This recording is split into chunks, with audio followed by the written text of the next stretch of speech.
So if you're a human being, then it means you definitely have an attachment style, and your attachment style is what's going to determine if you're in a healthy, happy relationship or always end up in a toxic cycle relationship.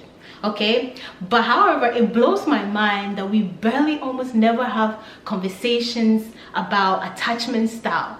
Attachment styles, and knowing your attachment style is essential to having happy, fulfilling relationships. Okay, there are 4 types of attachment styles, which is the secure attachment, the anxious attachment, avoidant attachment, and the fearful avoidant or disorganized attachment style. Okay, so research shows that 50% of the population are secure attachment, 25% of the population are avoidant attachment, and then 20% are anxious attachment. The other 5% are the fearful avoidant or the disorganized attachment style.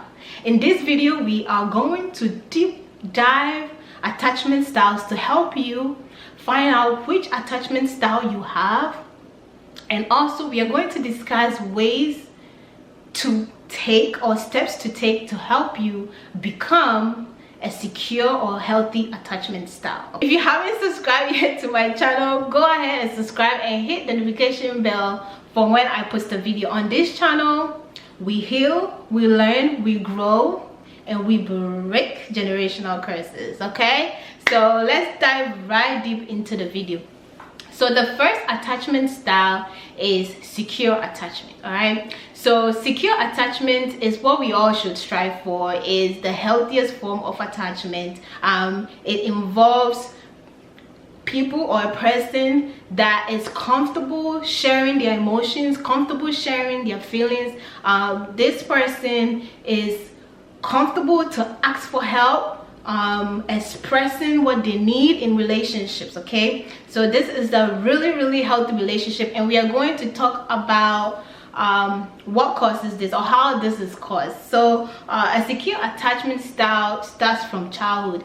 This person grew up in a home where both parents were most likely attentive to the needs of the child, not just physically but also emotionally. Okay, this child was attended to. When this baby would cry, their parents or their mom would be sensitive to their needs, will attend to them, will make sure this child was happy, and you know, just basically all the emotions that come with raising a baby.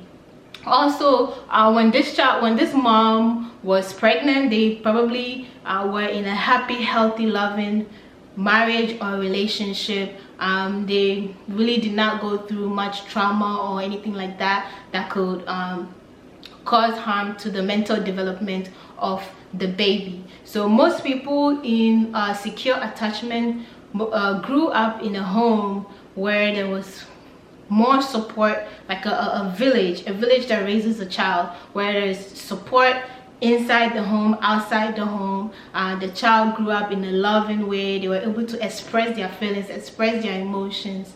Yeah, so this is a secure attachment. This is how secure attachment comes up. Also, this person most likely did not have any life events or, let's say, relationships that caused them to change this mentality that they had from childhood. Okay, so we are going to talk about signs of secure attachment. This is how you get to know if you are truly a secure attachment style person. Okay, so a person that has secure attachment is not afraid of commitment.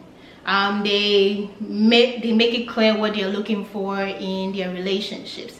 If they have feelings for you, if their feelings are growing for you, they just express it. They express all their feelings, emotions, anger. They just let you know how they feel. A person that is secure is not afraid to let you know, hey, I'm falling for you, I am falling in love with you. They will just freely express these things. Okay, so they are not afraid of commitment. They are vulnerable. They let you know you know, their innermost thoughts, their deepest sides. They have deep conversations with people because they don't feel the need to keep any secret or hide anything. Okay, they tend to also be trusting. They trust people. They are not jealous at all. They allow their partners to be without any, you know, judgments. If their partner decides to go out with friends or whatever, they are secure enough to know that this person loves me and I trust them, and they can go out and do whatever they want, and I know that they are not going to cross my boundaries or disrespect me. Okay, so these are all signs of a secure attachment style person. We are going to go into the second attachment style, which is anxious attachment. So I used to be anxious attachment. This is rooted in like a deep fear of abandonment. You are scared of being abandoned. You always need reassurance from the person you are with, and you always yearn for this deep closeness with this person. Okay, so me, for example, back in the days when I would be dating someone, I would be really desperate for text. Like when I would text them and they would not text me back 30 minutes, an hour, 2 hours, I would become anxious. Like, why are they not texting me back? Do they feel the same way? Do they like me? What is going on? Like, I would be like so anxious and so scared. This is because I had low self-esteem and I felt unworthy. I felt like if this person did not text back, if this person did not do a lot to show that they were into me, it meant that they were not into me. So I was really insecure. Okay, so we are going to talk about what causes anxious attachment. So right from childhood, this person had inconsistent or irresponsive parents. Okay, let's say when a child will cry, sometimes their parent will be there to take care of them. Sometimes their parent will not be there. Their parents will also probably not provide emotional support to the kid. They might provide physical, like food, water, whatever, but the emotional needs of the child will most likely not be provided.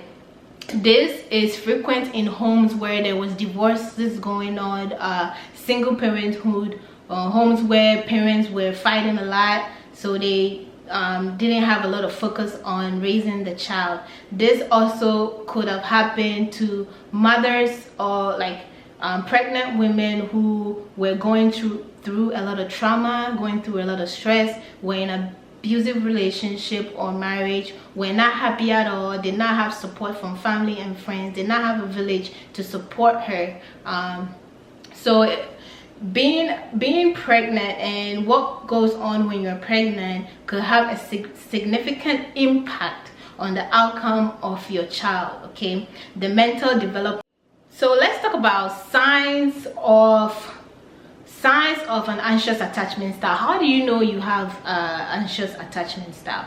So number one sign, you have really low self-esteem. Okay, you just need validation from someone so bad. This is because you lacked it while you were growing up as a child. Your parents or your caregivers did not give you any validation. They did not give you any affirmation. So growing up, you had this void that you so yearned from outside to be given to you. Okay, difficulty spending time alone.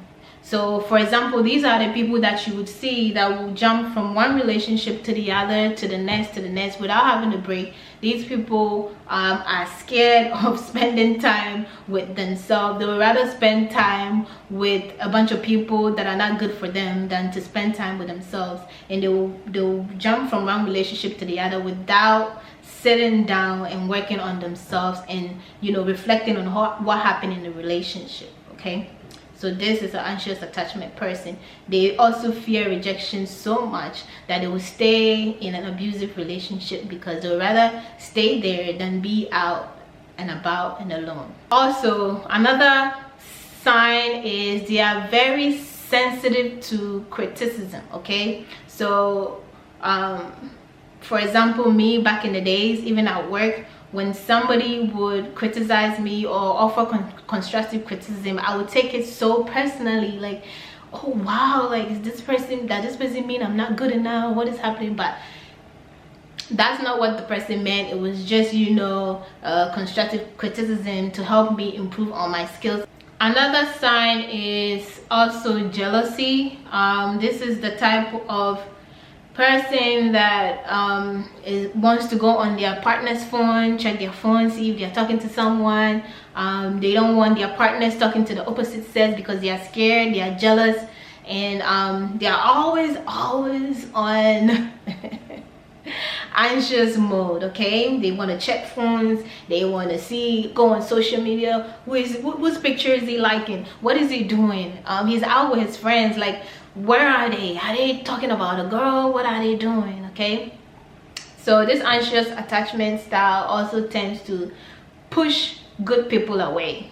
And in research, it was found that most people who were secure attachment style tend to fall in love and be in relationship with other secure attachment style. So healthy people tend to end up in healthy relationships, and people who, you know, are insecure attachment style tend to be with each other. Okay, all right, so that's it for anxious attachment. Guys, I want you to stay throughout to the end of the video, because at the end of the video I am going to talk about ways in which, or steps we can take to become secure attachments. Okay, all right, so the next attachment style is avoidant attachment. Okay, so this is the type of person that always suppresses their emotions. They are very secretive. They act like everything is fine. They do not know how to communicate their feelings to each other, and most of the time these people have commitment issues. Research shows that most avoidant attachment style people tend to be men, and most anxious attachment style people tend to be women. Okay, so this person almost always have surface level friendship and relationship. They never get deeper. They never want to share their innermost, deepest thoughts with other people. It's like, even when they need support, they do not want to ask for it because they feel that they are independent. Okay, so what causes this? From childhood, this is caused when a child is neglected by both parents. The child's needs will be neglected, and maybe this child might have had physical needs met, right, but their emotional needs completely neglected. So this child kind of grow up independent, you know, not knowing how to express their emotions. They tend to not trust, and they also tend to be independent because they had to grow up on survival mode, fending for themselves. Okay, this mostly happens again in single parenthood homes, homes where there is separation going on, there is trauma, abuse, violence, or sometimes it's just parents who have, you know, who are emotionally unavailable, have mental issues, or mothers who go through postnatal depression and stuff like that, to the point where they do not want to even take care of the child or provide the needs of the child because they themselves are going through depression. These are the causes of avoidant attachment style. We are going to talk about signs of avoidant attachment style. I cannot say words at all. So we're gonna talk about signs of avoidant attachment style, so you can know if you are one of these people. But one, as discussed earlier, they have a strong sense of independence. It's almost like they do not need anything from anyone.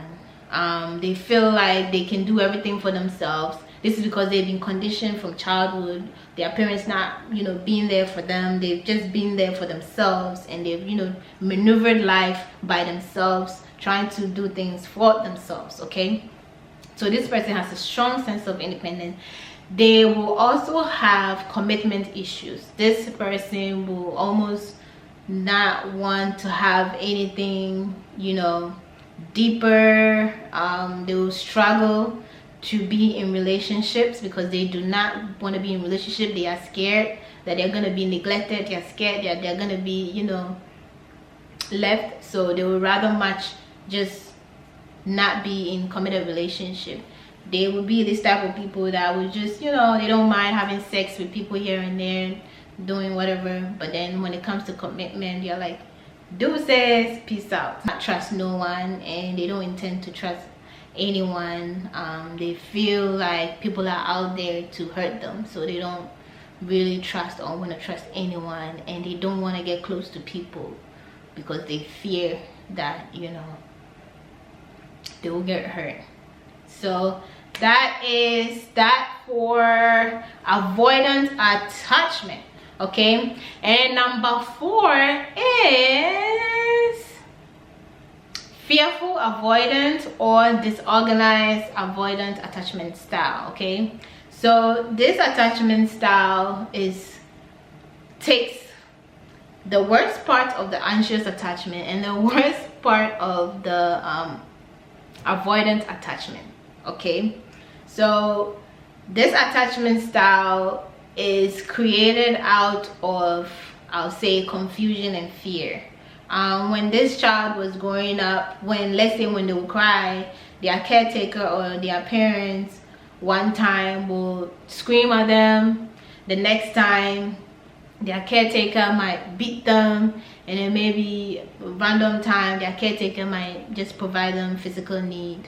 Okay, so they kind of like grew up in inconsistency and confusion. Okay, and this can happen if parents might have might be bipolar, they might have mental issues, they may be narcissistic. Okay, so they will not build this consistent physical, mental, emotional provision that this child needs. Okay, they will be absent, so this child will grow up so confused about how relationships work, about how they can express themselves. So an example will be an example of this person will be when you are dating this person. Okay, they cook for you, they will buy you flowers, they will make you laugh, and then as the date goes on, you try to communicate, you try to let them know, hey, my feelings for you are getting stronger, I think I'm falling for you. And then all of a sudden, 1, they might ghost you. 2, they might distance themselves away from you. 3, they might get completely angry because they cannot even process this, and they are scared, they are afraid of commitment. They want love, they want relationship, but they are scared to death because of how they were raised or how they were responded to. Signs of fearful avoidant is confusion. These people are confused, they cannot even communicate their needs. One time they are happy and loving with you, the next moment they kind of want to keep their distance. They do not know how to communicate with you. They want to hug you, the next moment they're like, leave me alone, I want to be alone. So yeah, this is fearful avoidant person. They want it, but they are scared. So it's like a push-pull game. They want you close, but then they want you far because they are scared of getting hurt. All right, so I hope that after discussing this 4 attachment style, you're able to find out which attachment style you fall under. So we are going to go over steps. If you are not a secured attachment, we are going to talk about steps to take to help you become secure attachment. These are steps that I also took, and now I can confidently say that I am secure attachment style. So I cannot emphasize this enough. Okay, self-awareness. okay? So you're going to take the time to study yourself. The same way you study you study different courses, you're going to study yourself, okay? So you're going to learn and also do some reflections. So sit yourself down and go through the patterns in your life, in your relationship, okay? First of all, how you were brought up, your family dynamics, and also the patterns in your relationship, okay? Are you someone that's always in a toxic relationship? Are you someone who never even makes it to the relationship stage? Okay? Are you someone that always ends up in a relationship that you get taken advantage of all the time? So this takes a lot of being brutally honest with yourself, okay? You have to just be brutally honest. Also remember to be compassionate, because this is a learning process. It's not your fault, it's not nobody's fault, it's just life. But then it's your responsibility to take accountability and control and make it better, okay? So after you do this this reflection, these patterns, you're going to stop pointing fingers. So we're going to stop pointing fingers at the opposite person, like your partner or whatever, and you're just going to just work on yourself, okay? So why are you always in a relationship where you are not prioritized? Why are you always in a relationship where you are begging for time and attention? Does this mean that you have anxious attachment style? So you have low self-esteem, you have low self-worth, so you settle for less? Or do you always push the right one away? When people come into your life and they are genuinely good for you, do you just push them away because you're always anxious, you're always jealous, you don't want them to be themselves? So just take the time to reflect and work on yourself. So this means that you have to spend some time with yourself. If you have a lot of kids, you're married, you're gonna have to make some times in a day just for you. And you can also meditate before you do this. Meditating kind of relaxes you and help you relax, okay? And what I used to do is I got this shadow work journal, which I found randomly on TikTok at that time. I think a year or two ago, was like $7, and I used to do the exercises in them. Now I'm gonna say it is not easy. You would get emotional, okay? You would get really emotional, and it's deep. It's really deep. And I wanted to go over one section that I did. I kind of didn't want to share this, but I'm gonna share it. So they have like kind of fill in the blanks where you reflect on your emotions. You do like some exercises, and they have like why questions, and you like answer them. So this is really good, guys. I'm not being paid to do this. I just bought this, and I think it's helping me, even though I'm not consistent with it. So I'm gonna read this fill in the blank that I did. Guys, I got really emotional doing this, so I might get emotional reading this, so don't judge me, okay?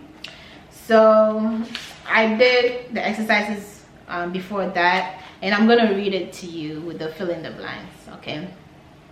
I always feel like I'm the only one. Traveling is how I manage to escape. Nature brings me peace.